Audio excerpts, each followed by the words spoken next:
नमस्कार दर्शकों, बात आज की चैनल में आपका स्वागत है। मैं हूं निपुण भार्गव और पेश है आज की सच्ची बात पक्की बात।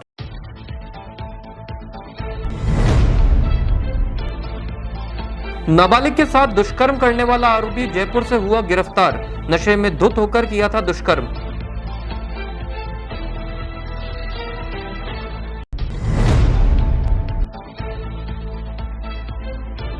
अजमेर के व्यापारी से 20 लाख फिरौती वसूलने का विरोध। घटना के खिलाफ व्यापारिक महासंघ ने दिया एसपी को ज्ञापन।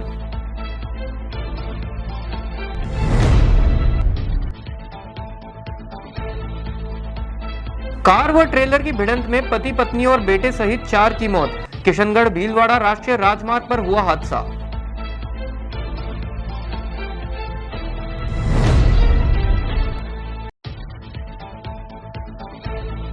मोटरसाइकिल चोर हुआ गिरफ्तार। सिविल लाइंस थाना पुलिस ने बरामद की 7 मोटरसाइकिल।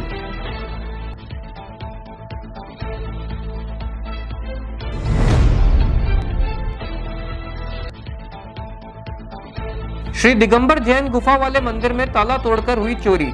दरगाह थाना पुलिस ने मामला दर्ज कर शुरू की जांच।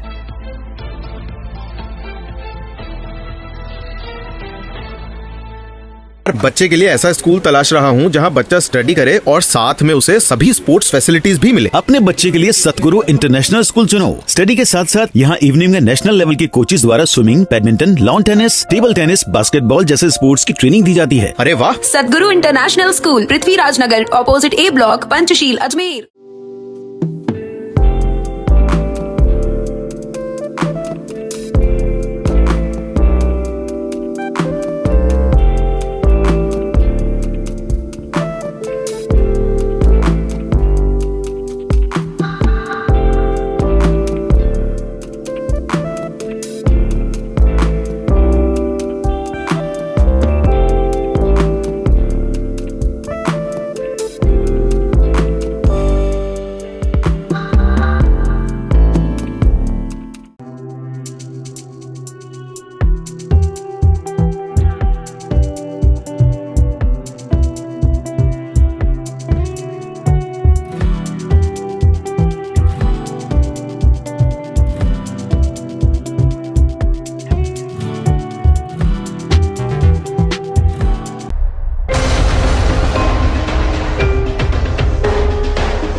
सर्किट मामू नहीं बनने का, रेडीनेट फाइबर लगाने का। इंटरनेट बोले तो रेडीनेट फाइबर नेट। डिटेल्स के लिए 7412001234 पे कॉल लगाने का। सही है भाई। इंटरनेट बोले तो रेडीनेट फाइबर। और अब शुरू करते हैं बातों का बेहतरीन सफर। अजमेर के रेलवे स्टेशन पर हाल ही में एक 11 साल की नाबालिग बच्ची के साथ दुष्कर्म होने की वारदात सामने आई थी, जिसके बाद आरोपी मौके से फरार हो गया था। पुलिस को घटनास्थल से साक्ष्य प्राप्त हुए थे, जिसके आधार पर पुलिस ने त्वरित कार्रवाई करते हुए आरोपी को गिरफ्तार कर लिया है। हाल ही में अजमेर रेलवे स्टेशन पर नाबालिग के साथ दुष्कर्म करने वाले आरोपी को पुलिस ने त्वरित कार्रवाई करते हुए जयपुर से गिरफ्तार कर लिया है। आरोपी की जानकारी देते हुए बताया गया कि उसका नाम अमरचंद कुमावत है, जो फुलेरा निवासी है और आदतन नशेड़ी है। दुष्कर्म करते वक्त भी वह नशे में ही चूर था। बालिका की स्थिति के बारे में बात करें तो उसकी सेहत में सुधार देखने को मिला है। अभी तक बालिका बयान देने की स्थिति में नहीं थी, लेकिन अब उसके बयान दर्ज कर लिए गए हैं। आपको बता दें कि इस दरिंदे द्वारा 3 दिन पूर्व इस वारदात को अंजाम दिया गया था, जिसमें बच्ची के साथ बुरी तरह मारपीट और दुष्कर्म किया गया था। इसके बाद बच्ची लगभग 3 घंटे बाद पुलिस को मिली, जिसके बाद उसको अस्पताल ले जाया गया, जहां उसके जबड़े में टाके आए और दांत टूट गए थे। फिलहाल आरोपी पुलिस की गिरफ्त में है और अग्रिम अनुसंधान जारी है। 18-19 की मध्य रात्रि को 2 AM के करीब थाना GRP अजमेर में सूचना मिली। मध्य प्रदेश के कुछ जायरीन आए हुए थे। उस परिवार ने आके थाने पे सूचना दी कि वो प्लेटफॉर्म नंबर 4 पे सोए हुए थे और उनके साथ उनके बच्चे भी थे, सामान भी था, घरेलू सामान। जियारत करके वो मध्य रात्रि 3 बजे को ट्रेन ग्वालियर एक्सप्रेस जानी थी, उससे उनको निकलना था। तो प्लेटफॉर्म 4 पे जब ये लोग सो रहे थे, उस दरमियान किसी अज्ञात व्यक्ति ने उनके 2 बैग और एक बालिका जो उनके साथ थे, 11 वर्षीय बालिका, वो भी गायब है। संभवतः बदमाश उसको भी ले गए। इस सूचना के आधार पे GRP थाना पुलिस और RPF ने मध्य रात्रि में तत्काल ही पूर्ण संवेदनशीलता बरतते हुए सर्च ऑपरेशन चलाया पूरे स्टेशन क्षेत्र में और रेलवे कर्मचारियों, RPF और GRP के संयुक्त अभियान में 4 बजे के करीब एक तो गंगापुर सिटी और अजमेर के बीच जो ट्रेन चलती है, जिसको हम बोलचाल की भाषा में डेमो ट्रेन बोलते हैं, उसके एक कोच में बालिका बरामद हुई, दस्तयाब हुई घायल अवस्था में, जिसको तत्काल मेडिकल रिलीफ देते हुए उसका इलाज प्रारंभ करवाया गया और बाद में परिजनों की रिपोर्ट पर इसमें 376 और पॉक्सो एक्ट की विभिन्न धाराओं में प्रकरण दर्ज करके अनुसंधान किया गया। अनुसंधान के दौरान घटनास्थल से हमको महत्वपूर्ण भौतिक साक्ष्य मिले, जिनका FSL के द्वारा परीक्षण हुआ, MOB की टीम के द्वारा हुआ और हम पुलिस के सारे अधिकारी ने घटनास्थल का बारीकी से निरीक्षण किया। घटनास्थल के निरीक्षण के उपरांत विभिन्न विशेष टीमें गठित करके अपराधी की तलाश प्रारंभ की गई। बालिका से भी प्रयास किया गया कि कुछ न सूचना प्राप्त की जाए, लेकिन बालिका चूंकि उम्र में भी बहुत कम है और जितनी उसकी उम्र है उससे भी ग्रोथ कम है, तो और उसके मुंह पे चोट लगी हुई थी जबड़े में, उस वजह से वो बोल भी नहीं पा रही थी। तो फिर भी हमने हमारे संसाधनों से बालिका से जितना हमको इशारों में सूचना मिल सकी, उस आधार पे प्राप्त सूचना, घटनास्थल से प्राप्त सूचना और साक्ष्य के आधार पे हमने अभियुक्त को चिन्हित किया। अभियुक्त को आज हिरासत में लेकर उससे पूछताछ की गई। आज ही लड़की बयान देने के लिए मेडिकली फिट हुई है। पीड़िता बालिका के हमने 161 के बयान भी दर्ज किए हैं और शीघ्र ही माननीय न्यायालय में 164 के बयान दर्ज करवाए जाएंगे। उपलब्ध साक्ष्यों, हिरासत में लिए गए अभियुक्त से पूछताछ के आधार पे अभियुक्त श्री अमरचंद कुमावत को हमने 376 और पॉक्सो एक्ट की विभिन्न धाराओं में गिरफ्तार किया है। अभी हमारा अनुसंधान जारी है और उच्चाधिकारी इसका क्लोज सुपरविजन कर रहे हैं। क्या आरोपी क्या बैकग्राउंड क्या है और क्या बताया उसने अभी तक? आरोपी जो है फुलेरा का रहने वाला है, फुलेरा, और अभी प्रारंभिक पूछताछ में प्रारंभिक जानकारी में जो सामने आया है, ये काफी नशेड़ी किस्म का व्यक्ति है, हमेशा शराब नशे में रहता है।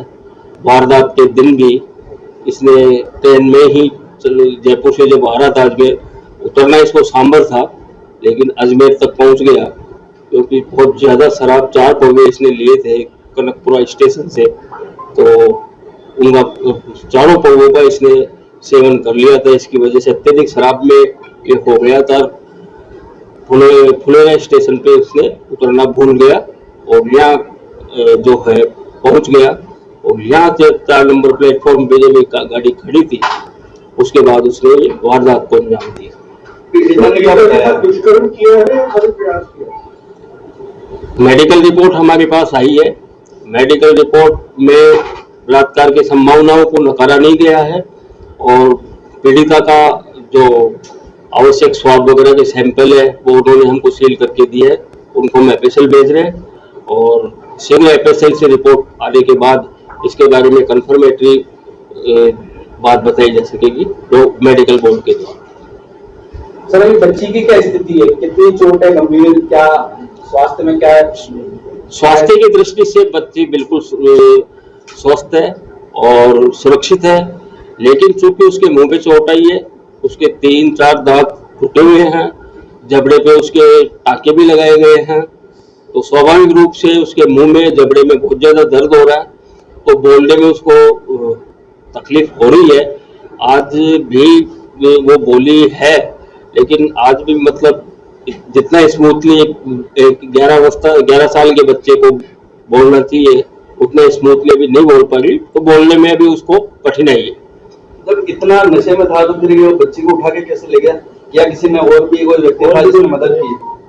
अभी तक हमारा जो अनुसंधान है उसमें चूंकि ये ट्रेन 4 नंबर प्लेटफॉर्म पे लगी थी और ये लोग जो पीड़ित परिवार है ये 4 नंबर प्लेटफॉर्म पे जहां जिस कोच पे आरोपी बैठा था उस कोच के पास में ही ये लोग लेटे हुए थे, आराम कर रहे थे, तो कोई बहुत ज्यादा दूरी नहीं थी और उसके दृष्टि के क्षेत्र में ही ये परिवार था। तो इसके बारे में संभावना है कि इसने जब बालिका को देखा तो बालिका को गोद में ट्रेन के अंदर ले गया और दुष्कर्म का प्रयास इसने दुष्कर्म करने का इसने चेष्टा की। और भी कोई इसमें शामिल थे तो वहाँ पर कोई लोग मौजूद नहीं थे जब ये ले गया था, ले गया, स्टेशन पड़ा है? देखिए आज बालिका की हाल ही में व्यापारी नरेश मनकानी को कुछ गुंडों द्वारा दिन दहाड़े बंदूक की नोक पर अगवा कर लिया गया था और फिरौती के रूप में 20 लाख रुपए लिए गए थे। इस घटना के खिलाफ आज श्री अजमेर व्यापारिक महासंघ द्वारा एसपी को ज्ञापन सौंपा गया और त्वरित कार्रवाई की मांग की गई। अजमेर में प्लास्टिक का व्यापार करने वाले नरेश मनकानी को दिन दहाड़े बदमाशों द्वारा अगवा किया गया था और जंगल में ले जाकर बंदूक की नोक पर उनसे 40 लाख रुपए की फिरौती मांगी गई थी, लेकिन जब पीड़ित इतनी बड़ी रकम इतने कम समय में नहीं दे पाया तो उसको 20 लाख रुपए लेकर छोड़ दिया गया। इसके बाद पीड़ित ने रामगंज थाने में आरोपी कुका व अन्य 3 के खिलाफ रिपोर्ट दर्ज कराई थी। आज इसी मामले को लेकर श्री अजमेर व्यापारिक महासंघ ने एसपी ऑफिस पहुंचकर जिला पुलिस अधीक्षक को ज्ञापन दिया और त्वरित कार्रवाई की मांग की। साथ ही उन्होंने चेतावनी देते हुए कहा कि यदि जल्द ही कार्रवाई नहीं की जाएगी तो वो अजमेर बंद भी करेंगे। व्यापारी है नरेश, उसके साथ जो 20 लाख की विरोधी मांगी और उनसे अपहरण करके उनको पिस्तौल की नोक पे उठाया, उसके संदर्भ में श्री अजमेर व्यापार महासंघ और लघु उद्योग भारती और अजमेर के सारे व्यापारियों ने मिलकर ज्ञापन दिया। ज्ञापन में एसपी साहब से हमने मांग करी कि तुरंत प्रभाव से इसको गिरफ्तार किया जाए, अन्यथा व्यापारी। और एक मैं एक बात जानता हूँ, हमने एसपी साहब से एक मांग और करी है कि सोमलपुर में पुलिस चौकी की स्थापना नहीं है, वहाँ पे लगभग 30 से 40 पालरा से सोमलपुर 30 से 40 हजार मजदूर काम करते हैं, 3000 फैक्ट्रियां, उनको कोई नहीं। तो एसपी साहब ने हमें तुरंत आश्वस्त किया है कि मैं चौकी भी लगाऊंगा और हमने हमारे जो नरेश जी है उसके परिवार की सुरक्षा की मांग करी। एसपी साहब ने एप्लीकेशन लेकर और उनको तुरंत परिवार सुरक्षा प्रदान करने की अनुमति दी। दिन दहाड़ी व्यापारी के साथ ये ऐसी घटना होना मैं घोर निंदा करता हूँ और व्यापार जगत में इसके लिए बहुत बड़ी दुख की बात है। श्री अजमेर व्यापार महासंघ और अजमेर के व्यापारी सदा एक है, एक रहेंगे, चाहे हमें व्यापारी के लिए कुछ भी करना पड़े।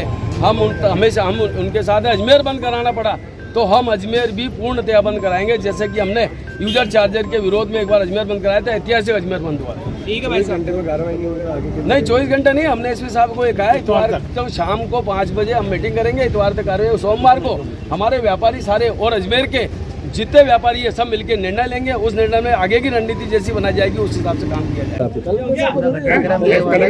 बाहर आ गए थे गुंडे लोग और वो ले गए थे, उन्होंने फिरौती की मांग की थी, पता नहीं दोगे तो जान से मार देंगे।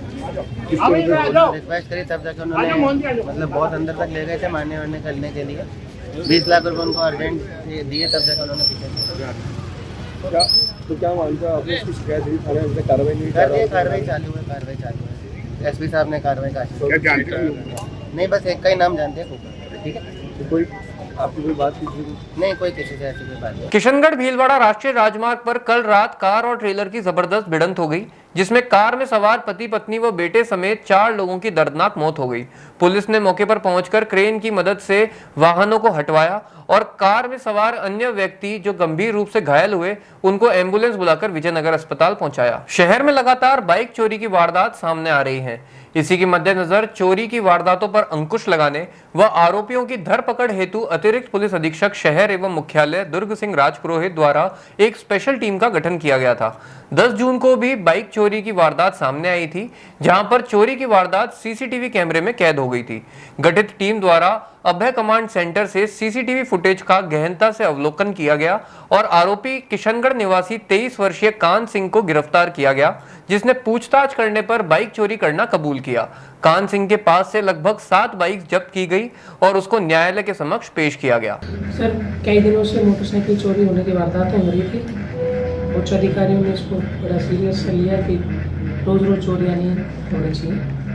हमारे थाने की भी 3-4 बाइक्स चोरी हुई थी, तो थाना स्तर पर एक टीम गठित करी 8 आदमियों की और उनको कहा कि ढंग से इस मामले को देखें और तलाश कराएं। 10 जून को एक मुकदमा दर्ज हुआ मोटरसाइकिल चोरी का 218/24। उसमें टीम ने तलाश करना शुरू किया तो संदिग्ध को पकड़ा। संदिग्ध से पूछताछ करी तो संदिग्ध हैं कान सिंह सन भरत सिंह, जाति चारण, उम्र 23 साल, गोदियाना किशनगढ़ के रहने वाला है। उससे पूछा तो उसने ये मोटरसाइकिलें चोरी करना और अपने पास रखना बताया, कबूल किया। उस 218 नंबर के मुकदमे में उससे जो मोटरसाइकिल मिली वो बरामद करी है। इसके अलावा भी 6 मोटरसाइकिलें और मिली हैं जो उसने अलग अलग जगह से चोरी करना बताया है। उन सारी मोटरसाइकिलों को नियमानुसार जब्त कर इसको गिरफ्तार किया गया है और न्यायालय में पेश किया गया है। सर, पूछताछ में सामने आया क्या ये क्यों करता था वादा? वही आर्थिक कारण, चोरी करके चोरी की मोटरसाइकिलें कहीं दूसरी जगह बेचने के फिराक में था। इसी बीच कोई हमारे हाथ लग गया और पूछताछ में इसने बताया। तो ये अकेला ही करता है, इसके साथ में अभी तक क्या अनुसंधान में तो अकेला ही हमारे पास आया है, अकेले के पास से बरामद हुई। फिर भी इसमें अनुसंधान जारी है। अगर इस तरीके की कोई और मुलजिम के बारे में पता चलेगा तो नियमानुसार कार्रवाई की जाएगी। आपराधिक रिपोर्ट तो अभी मंगवाया है। इससे टोटल 7 गाड़ियाँ बरामद करी जो हमारे मुकदमे में। सर, ये कहाँ का रहने वाला है? ये किशनगढ़ का रहने वाला है। दरगाह थाना क्षेत्र स्थित श्री दिगंबर जैन गुफा मंदिर में कल देर रात 4 चोरों द्वारा चोरी की वारदात को अंजाम दिया गया। जानकारी के अनुसार चोर मुख्य द्वार के ताले तोड़कर मंदिर में घुसे और 3 चांदी के छत्र जिन पर सोने की पॉलिश थी और दान पात्र में रखी नकदी चुराकर फरार हो गए। घटना सीसीटीवी कैमरे में कैद हुई है, जिसके आधार पर दरगाह थाना पुलिस मामले की जांच कर रही है। फुटेज के अंदर 4 लड़के आए हैं जो वारदात को अंजाम देते हैं। सुबह 3:48-40 पे ये अंदर घुसे थे और 4:15 के अंदर बाहर निकल गए काम करके। जिन्होंने 3 चोर उठाए थे, यहाँ से निकाले, ताले तोड़ के की चोरी की वारदात। ये है सरावगी मोहल्ले के अंदर गुफा मंदिर आता है। गैस की टंकी उठा के ले गए थे, पास में वाला जो मंदिर है गोदा मंदिर, तो उस समय भी हमने शिकायत की थी। एक बार पहले हुई थी वारदात। आज मेन गेट से ताले तोड़े, वहाँ से फिर एंट्रेंस हुए, फिर जो जैसे मेन फ्रंट का जो गेट आता है उसको ताले तोड़े और उसके बाद में फिर वो अंडर एंट्री। चौकीदार में सिर्फ क्या है, सुबह का जैसे मेरे पास मंदिर खुलने का टाइम है जो मेरे को दिया गया है, मैं अपने टाइम अनुसार आ जाता हूँ 5 बजे सुबह मॉर्निंग में, और शाम फिर उसके बाद में मैं 12 बजे चल जाता हूँ मंदिर ऑफ करके। फिर वापस शाम को 7:30 बजे आता हूँ और उसके बाद में 8:30 बजे 8:45 बजे तक वापस हम चल जाते हैं। तो देखा कुछ जैन समाज के जो थे प्रतिनिधि बड़े बड़े वो आए हुए थे। उन्होंने कहा यार दीपक लेट हो गया, दिखता तो मैं लेट था 5 मिनट। देखा तो यहाँ पे ताले तोड़े हुए थे, काफ़ी लोग की भीड़ थी। फिर ऐसे हुआ, फिर हमने तत्काल पुलिस वालों को दरगाह थाने में मैंने FIR वो लिखवाई, बताया कि साहब ऐसी बात हुई है।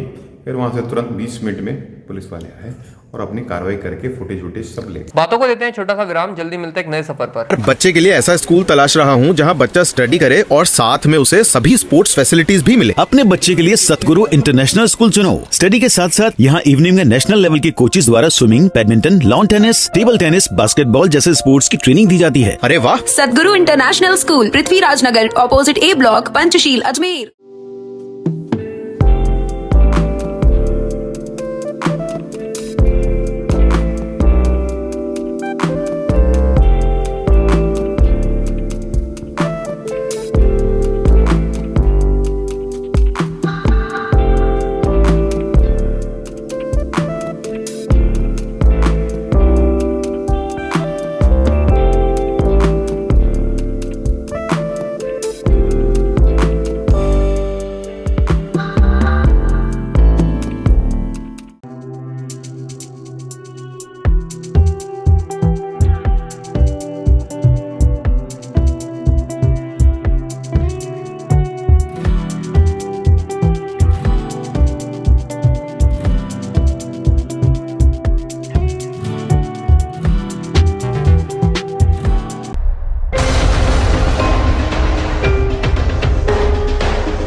सर्किट मामू नहीं बनने का, रेडीनेट फाइबर लगाने का, इंटरनेट बोले तो रेडीनेट फाइबर नेट। डिटेल्स के लिए 7412001234 पे कॉल लगाने का। सही है भाई।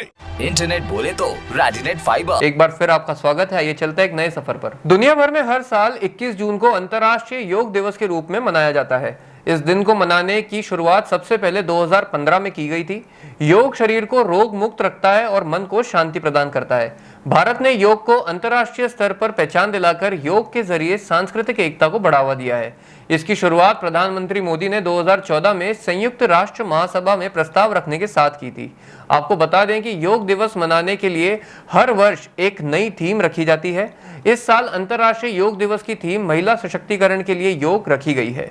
आज अजमेर शहर में भी सैकड़ों लोगों ने योग किया, जिसमें कई राजनीतिक व प्रशासनिक गणमान्य लोग भी शामिल रहे, जिन्होंने योग करके शहर वासियों को योग की महत्वता बताई और उन्हें योग के प्रति प्रेरित किया। अंतर्राष्ट्रीय योग दिवस है, लेकिन योग एक ऐसी चीज़ है जो 2-3 तरह से योग मतलब जोड़ना।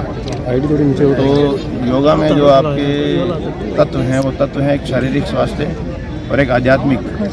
हमारे ऋषि मुनियों ने एक तकनीक ईजाद की है जिससे आप अपने शारीरिक स्वास्थ्य, मानसिक और आध्यात्मिक तीनों को जो है उत्कृष्ट कर सकते हैं। सबको मेरी तरफ से योग दिवस की शुभकामनाएं। आज 10वें अंतर्राष्ट्रीय योग दिवस पर जिला प्रशासन अजमेर व जिला पुलिस अधीक्षक महोदय द्वारा जो संयुक्त आयोजन किया गया काफ़ी सफल रहा।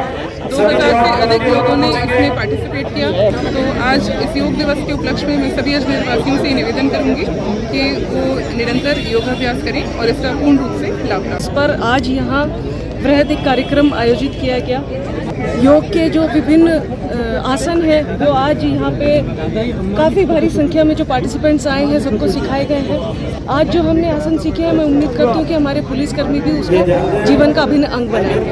आज अंतर्राष्ट्रीय योग दिवस के ऊपर मैं सभी को हार्दिक बधाई और शुभकामनाएं देता हूँ।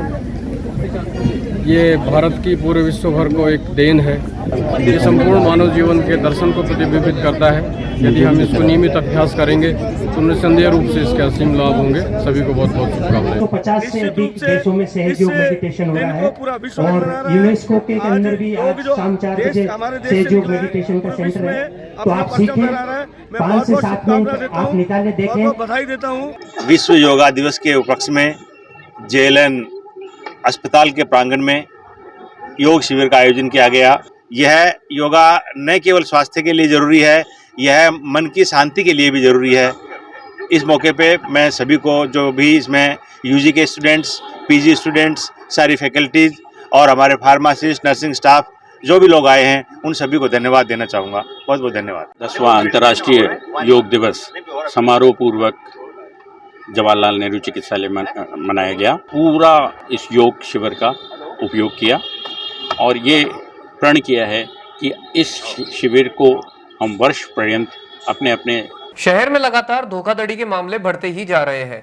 आज क्लॉक टावर थाना क्षेत्र से एक धोखाधड़ी का मामला सामने आया, जहां पीड़ित से 1,72,000 रुपए हड़प लिए गए। पुलिस ने मामला दर्ज कर जांच शुरू कर दी है। क्लॉक टावर थाना हेड कांस्टेबल छोटू सिंह ने घटना की जानकारी देते हुए बताया कि दिनांक 17 जून को केसरगंज निवासी पीड़ित विकास अग्रवाल को एक फोन आया था, जिसमें बदमाश द्वारा खुद को AU स्मॉल फाइनेंस बैंक का कर्मचारी बताया गया था। उसने विकास को एक ऐप डाउनलोड कराई और 1,72,000 रुपए की चपत लगा दी। इसके बाद विकास ने थाने में उपस्थित होकर रिपोर्ट दर्ज कराई, जिसके बाद पुलिस ने मामला दर्ज कर जांच शुरू कर दी। सर, दिनांक 20/6/2024 को, कल दिनांक को प्रार्थी श्री विकास अग्रवाल हमारे केसरगंज बिरासते हैं अजमेर में ही। इन्होंने उपस्थित थाना होकर एक वित्तीय धोखाधड़ी जो है आपके क्रेडिट कार्ड से धोखाधड़ी होने के संबंध में एक रिपोर्ट पेश की, जिसमें उनके साथ 17 जून को उनके पास शाम को लगभग एक कॉल आया जो फ्रॉड था, लेकिन ये समझ नहीं पाए और उसने जो है अपने आप को AU बैंक का कर्मचारी बताया और कोई ऐप डाउनलोड करने के लिए बताया। उस ऐप डाउनलोड माध्यम से उन्होंने उनके साथ कुल 1,72,896 की धोखाधड़ी की है ऑनलाइन। किन धाराओं में मुकदमा दर्ज हुआ है सर? 420-406। आजादी के 77 साल बाद भी देश से जातिवाद खत्म नहीं हो पा रहा है। आए दिन हम देश भर में कहीं ना कहीं जाति के नाम पर भेदभाव की खबरें देखते रहते हैं। ऐसा ही एक मामला आज अजमेर शहर के राजकीय आदर्श प्राथमिक स्वास्थ्य केंद्र सराधना से सामने आया, जहां पर सफाई कर्मचारियों के साथ नर्स संगीता दिवाकर द्वारा जाति सूचक शब्दों का इस्तेमाल करते हुए बदतमीजी की गई। आज सफाई कर्मचारियों ने जिलाधीश महोदय को इस संदर्भ में ज्ञापन सौंपा और उचित कार्रवाई की मांग की। राजकीय आदर्श प्राथमिक केंद्र सराधना से जातिवाद का मामला सामने आया, जहां नर्स संगीता दिवाकर ने सफाई कर्मचारी रेखा के साथ गाली गलौच व जाति सूचक शब्दों का इस्तेमाल करते हुए बदसलूकी की। रेखा ने जानकारी देते हुए बताया कि वह यहां पर पिछले 6 वर्षों से कार्यरत हैं और आए दिन उन्हें नर्स संगीता द्वारा जाति सूचक शब्दों का प्रयोग करके प्रताड़ित किया जाता है। 6 महीने पहले रेखा को थप्पड़ तक मारा गया था, जिसे स्टाफ द्वारा दबा दिया गया था। इतना ही नहीं, रेखा ने यह भी आरोप लगाया कि उनको मटके से पानी तक नहीं पीने दिया जाता। जब उन्होंने इसकी शिकायत CMHO ज्योत्सना रंगा से की, तब उन्होंने भी कोई संतोषजनक कार्रवाई नहीं की। आज इस सब के खिलाफ रेखा सहित अन्य सफाई कर्मचारियों ने जिलाधीश महोदय को ज्ञापन दिया और उचित कार्रवाई की मांग की। सराहना हॉस्पिटल में काम करती हूँ मैं, जो संगीता मैडम है CO से वो सफाई का काम करती हूँ। उसमें मेरे आके झापड़ दे फाड़ी, उसने गलत से वार बात करती है वहाँ से, तुम्हारे औकात में ये भंगण है, ऐसे भाग जाए, ऐसे पानी पीने देते स्वागत करती है वो। ये संगीता कौन है और कौन से हॉस्पिटल में किस पद पर है? सराहना हॉस्पिटल में करती नर्स है वो, वहाँ से करती टॉर्चर। किस तरह? मेरे से बहुत बड़ा करती है वो मेरे से। तुम्हारी क्या औकात बैठने की? आप औकात नहीं है, तुम्हारी क्या औकात है बैठने की? तू भंगण है। शिकायत करेंगे आपने? संगीता मैडम शिकायत करेंगे आगे की थी, आगे पास मैडम के पास गए थे मैंने, वो भी सुनाई नहीं करी हमारी, उसके पास किए थे। वो यहाँ पर आया कि उसके साथ लग गए सारे स्टाफ, ये तो उनके साथ लग गए सारे स्टाफ। मैडम आप कितने साल हो गए वहाँ काम करते? करते मेरे को 6 साल हो गए। 6 साल में से बाहर आ रहा है हमारे साथ में, चलते आ रहा है। आज मैं काम से बैठा दी, हम कहाँ जाएंगे, हमारे छोटे बच्चे। और भी स्टाफ करते हैं? हाँ, और भी स्टाफ करते हैं, 3 स्टाफ करते हैं हम तो। नहीं, और ऐसे व्यवहार है? सबके साथ करती है वो व्यवहार। शिकायत दी क्या आपने? दी थी, वहाँ पहुँचे तो आगे गए थे मैं, वहाँ पहुँचे से गए थे, बस बोला कि वहाँ के बात करेंगे, वहाँ की बात करी, हमारी दूसरी हमारी बात दबाती और उनकी बात छेड़ने लग गए। तुम काम नहीं करते और वो नहीं करते, ऐसे बोलने लग गए। ऐसे काम से हटा दो, अब काम हटा दे, हम कहाँ जाएं? आपके पास आए, जो कार्रवाई करो आप करो। कितने स्टाफ है वहाँ पे? 3 स्टाफ हैं। आज ही सिविल लाइंस पुलिस थाना द्वारा एक बाइक चोर को गिरफ्तार किया गया, जिसके पास से 7 मोटरसाइकिल जब्त की गई। अब एक और बाइक चोरी का मामला अजमेर किशनगढ़ हाईवे पर स्थित मस्जिद के बाहर से सामने आया, जहां पर 3 चोरों द्वारा डुप्लीकेट चाबी लगाकर बाइक चोरी कर ली गई। पीड़ित ने गेगल थाने में मामला दर्ज कराया। पूरी घटना सीसीटीवी कैमरे में कैद हो गई, जिसके आधार पर पुलिस चोर की तलाश कर रही है। बातों को देते हैं छोटा सा विराम, जल्दी मिलते हैं एक नए सफर पर। बच्चे के लिए ऐसा स्कूल तलाश रहा हूँ जहाँ बच्चा स्टडी करे और साथ में उसे सभी स्पोर्ट्स फैसिलिटीज भी मिले। अपने बच्चे के लिए सतगुरु इंटरनेशनल स्कूल चुनो। स्टडी के साथ साथ यहाँ इवनिंग में नेशनल लेवल के कोचेज द्वारा swimming, badminton, lawn tennis, table tennis, basketball जैसे स्पोर्ट्स की ट्रेनिंग दी जाती है। अरे वाह! सतगुरु इंटरनेशनल स्कूल, पृथ्वीराज नगर, ऑपोजिट ए ब्लॉक, पंचशील, अजमेर।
सर्किट मामू नहीं बनने का, रेडीनेट फाइबर लगाने का। इंटरनेट बोले तो रेडीनेट फाइबर नेट। डिटेल्स के लिए 7412001234 पे कॉल लगाने का। सही है भाई।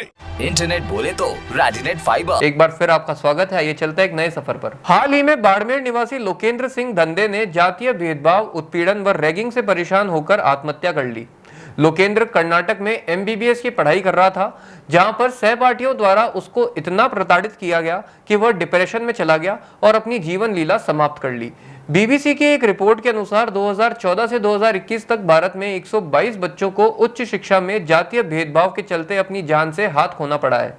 इसके अलावा हैदराबाद का छात्र रोहित वेमुला, बीकानेर में डेल्टा मेघवाल, नवोदय विद्यालय पावटा में सचिन कुलदीप, आईआईटी बॉम्बे में दर्शन सोलंकी जैसे कई छात्र हैं जो जातीय उत्पीड़न के कारण अपनी जान दे चुके हैं।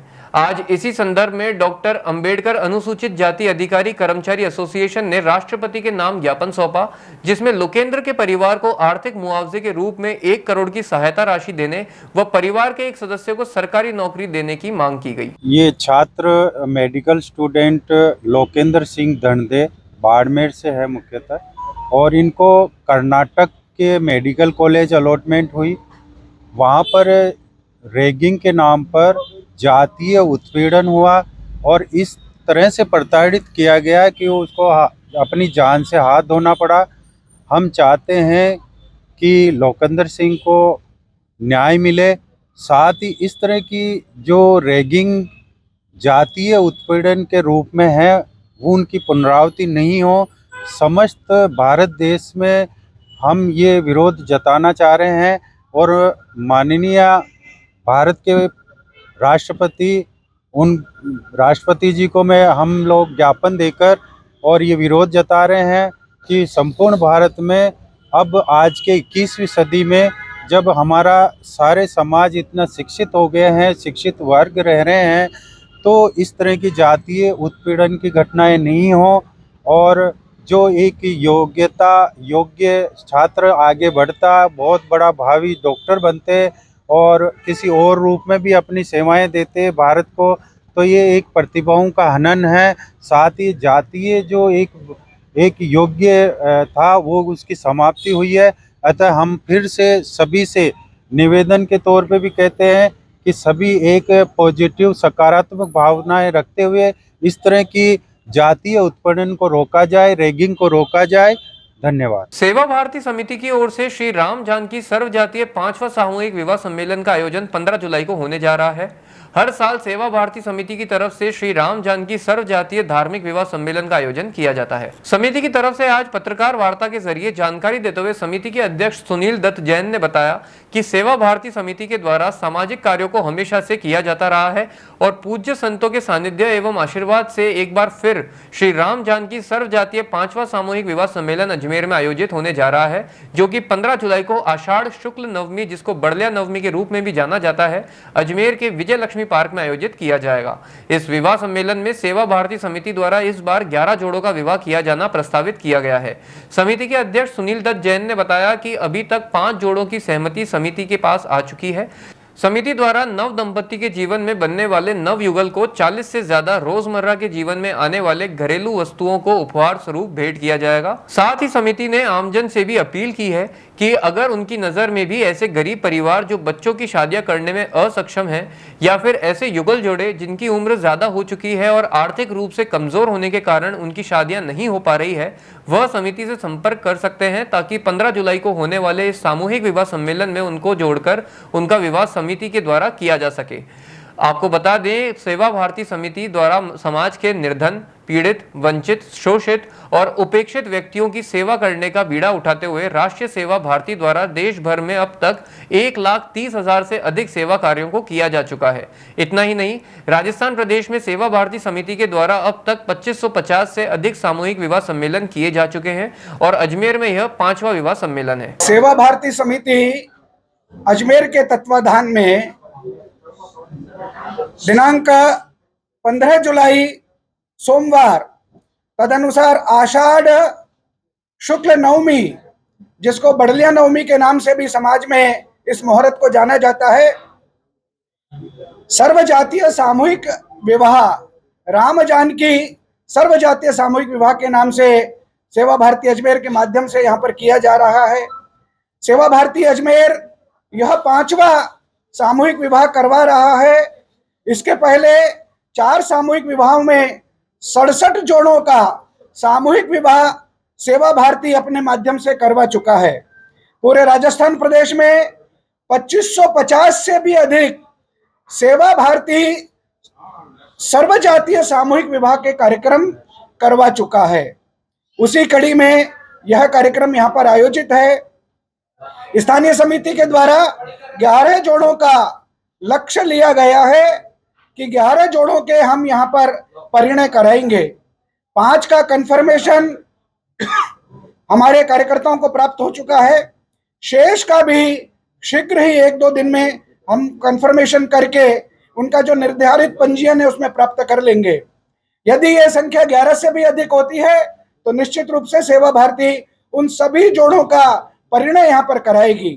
इस सर्व जातीय सामूहिक विवाह जो है, जो समाज का ऐसा वर्ग है जो गरीब वर्ग है, उनके बच्चों के लिए, उनके बेटियों के लिए, बेटों के लिए आयोजित किया जाता है। क्योंकि धन के अभाव में, संसाधन के अभाव में कई बार जो विवाह के लिए उचित समय होता है वो विवाह हो नहीं पाता है। इस कारण से कई बार ओल्ड एज होने के कारण या विवाह की उम्र निकल जाने के कारण से उन्हें विकृति से ग्रसित रहना होता है और जीवन भर अविवाहित रहने के कारण से उनके जीवन में जो विकृति आती हैं वो हम सब उससे परिचित ही हैं। और एक बड़े हर्ष का विषय है कि अजमेर के संत समाज ने जो प्राय अपने मंदिर में अपने धाम में रहते हैं, उन्होंने भी सहर्ष इस सेवा भारती के कार्यक्रम में आकर उन सारे जोड़ों को जो वंचित, शोषित और पीड़ित तबके से तथाकथित रूप से आते हैं उनको आशीर्वाद देना स्वीकार किया है। उसमें प्रमुख हैं श्री ब्रह्मानंद जी शास्त्री, प्रेम प्रकाश आश्रम, संत पाठक जी महाराज, चित्रकूट धाम, संत श्याम शरण सुंदर देवाचार्य, नरसिंह मंदिर जी और संत दिव्य मुरारी बापू, गनेड़ा धाम पुष्कर, संत श्री ज्योतिषानंद जी महाराज, संन्यास आश्रम अजमेर। इन सारे श्रेष्ठ सन्यासियों का भी आशीर्वाद उस दिन वहां पर वर वधुओं को मिलने वाला है। ऐसे श्रेष्ठ सन्यासियों के आशीर्वाद के पावन अवसर पर, उसके पावन सानिध्य में ये वर वधु जब अपना वैवाहिक जीवन प्रारंभ करेंगे तो निश्चित रूप से समाज के लिए आदर्श स्थापित होगा।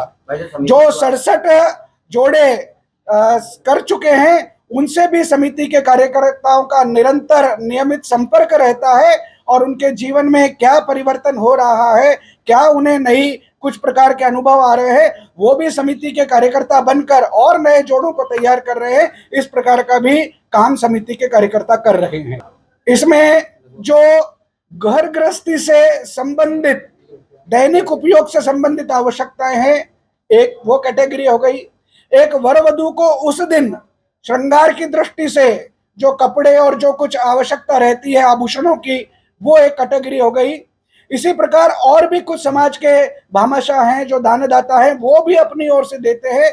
सेवा भारती समिति अपनी ओर से 26 इस प्रकार के आइटम उन वर वधुओं को देती है। इसके अतिरिक्त समाज के भामाशाह स्वेच्छा से सेवा भारती को अपनी ओर से आग्रह करते हैं कि मैं इस समारोह, इस विवाह में यह देना चाहता हूं। इस प्रकार से कोई 40 से 50 आइटम जो उनके दैनिक उपयोग में काम आए, जो उनको उस विवाह के अवसर पर काम आए, इस प्रकार की एक अलग से भी सूची बनी हुई है। इस प्रेस वार्ता के बाद यहाँ के कार्यकर्ता आपको उपलब्ध करा देंगे। तो आपके माध्यम से भी अगर ऐसे कोई जोड़े तैयार होते हैं उनको भी हम वो सूची दे सकते हैं, जिसके कारण से उस जोड़े को लगे कि मैं अपने खर्चे से तो बची रहा हूं, लेकिन समाज के सहयोग से भी मुझे इतना कुछ मिलने वाला है और वो अपना परिणय, अपना ये पाणिग्रह संस्कार इस अवसर पर करा सके। इस प्रकार का भी आप सब मीडिया बंधुओं से मेरा निवेदन है। अजमेर संभाग के सबसे बड़े जवाहरलाल नेहरू चिकित्सालय के मुख्य मार्ग पर प्राइवेट बसों द्वारा अस्थायी अतिक्रमण किया जा रहा है,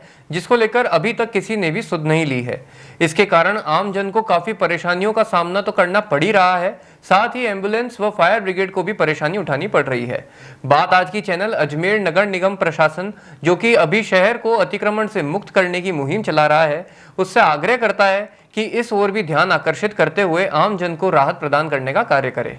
नेहरू हॉस्पिटल का मुख्य मार्ग होने के कारण ये गाड़ियाँ यहाँ पर खड़ी होती है, जो बड़ी गाड़ियाँ हैं, 52 सीटर गाड़ियाँ हैं और भी दूसरी कारें भी खड़ी हो जाती है। बाकी ये अपने आज़ाद पार्क के सामने ये व्यस्तम रोड है, इसके अंदर क्या है कि GLN की एम्बुलेंसें आती है, सीरियस मरीज आते हैं और ये फायर ब्रिगेड से यहाँ पर पास में है, सामने है। नगर निगम भी नहीं सोचती है इस चीज़ को हटाने के लिए। मैं कहता हूँ ये ट्रैफिक वालों को ये इस बारे के अंदर सोचना चाहिए और इसके बारे में इनको हटाना चाहिए। अब या तो ये पैसे लेकर के और इनके मंथली बंदी भी है, इसलिए ये कार्रवाई नहीं करते हैं, और या फिर है ना जो इनका ध्यान इस साइड में नहीं है। मैं इनका ध्यान आकर्षित करने के लिए यहाँ पर मैं इस चीज़ को मुद्दा उठा रहा हूँ। और ये हमारे बाबूलाल जी साहू है जो राष्ट्रीय अध्यक्ष हैं, ये काफ़ी प्रयास कर चुके हैं पहले, लेकिन इनकी बात को ध्यान नहीं दिया जा रहा। अगर आगे से अगर इस पर ध्यान नहीं दिया गया तो हम इससे बड़ा आंदोलन करेंगे। ये समस्या है अतिक्रमण की। रोड के ऊपर जो बसें खड़ी रहती है शहर के अंदर, पहले तो जगह जगह देखिए आप, और सबसे ज़्यादा बसें यहाँ पर खड़ी है। ये जवाहरलाल नेहरू अस्पताल का मार्ग है और यहाँ सबसे बड़ी ये फायर ब्रिगेड का ऑफिस है। सारी प्राइवेट रोड बसें यहाँ आकर खड़ी होती है, रास्ता जाम हो जाता, निकलने की भी परेशानी होती है। अब 2-3 बार मैंने ट्रैफिक में भी मैसेज किया था, अभी भी किया था, उन्होंने कहा अभी हटवाते हैं, लेकिन अभी देखें तो यहाँ गाड़ियाँ खड़ी है अभी भी।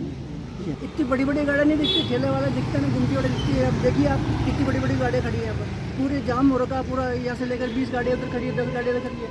ये पूरा एक VIP मूवमेंट रोड है, यहाँ बसें खड़ी होना गलत है। फिर यहाँ से सवारियाँ भर भर के निकाल के ले जा रहे हैं, जबकि प्रतिबंधित क्षेत्र है बसों के लिए, प्रतिबंधित क्षेत्र, इस क्षेत्र में बसें आ ही नहीं सकती। अजमेर के आदर्श नगर स्थित सैटेलाइट हॉस्पिटल के पास अंध विद्यालय की जमीन पर आज ADA कार्रवाई करने पहुंची। ADA की टीम जब JCB के द्वारा जमीन पर अपना कब्जा ले रही थी, तभी अंध विद्यालय के कुछ विद्यार्थियों ने हंगामा मचा दिया। विवाद इतना बढ़ गया कि विद्यार्थियों ने JCB के टायर्स की हवा निकाल दी और जबरदस्त प्रदर्शन करने लगे। वहीं ADA के अनुसार यह जमीन उनकी है, जिसे वह मुक्त कराने पहुंचे थे। ये JCB आई थी अंदर और ADA के कर्मचारी आए थे, उनके बोलने में JCB अंदर गई थी, बस यही मामला हुआ। बाद में ये हंगामा करने आ गए विद्यालय वाले। इसका पट्टा हमारे पास है जमीन का और ADA की मंजूरी से आई है अंदर ही JCB। स्कूल वाले तो आप पूछ के आए, वो उनसे वही बता रहे हैं क्या कर रहे हैं। हमारे पास तो पट्टा पड़ा सर इसका। ये हमारी विद्यालय की भूमि है, ये ब्लाइंड स्कूल की भूमि है और ब्लाइंड स्कूल की भूमि पर बिना किसी से पूछे इन लोगों ने JCB चलवा दी। कौन से मीडिया से आए? बताओ। हाँ फिर उजाला वाला है ना। हाँ अभी ये हम लोगों को जब पता लगा तो हमने इस काम को बंद करवाया। हाँ। तो ऑपरेटर छोड़ करके JCB चला गया, अभी तक कोई आया नहीं है। हाँ। बात करने के लिए। विद्यालय की जमीन है। अच्छा। हमारे पास इसकी रजिस्ट्री है। हाँ। और अवैध तरीके से, गलत तरीके से, हाँ। बुरी नीयत से इस जमीन पर कब्जा करने का प्रयास प्रशासन भी और यहाँ का स्थानीय जो जनप्रतिनिधि है वो भी इसके लिए प्रयास कर रहे हैं। ये आदर्श नगर से जो सैटेलाइट हॉस्पिटल है, इसको आवंटन हुई है, इनको ये जमीन साफ करवा रहे हैं हम लोग। इनको जमीन आवंटन हो चुकी है, हमको 4 दीवारें बनानी है। अच्छा। तो ये अंदर डालने वाले भाई साहब है, थोड़ा दिक्कत है। आज बस इतना ही, कल फिर होगी आपसे मुलाकात, तब तक के लिए आज्ञा दीजिए, नमस्कार।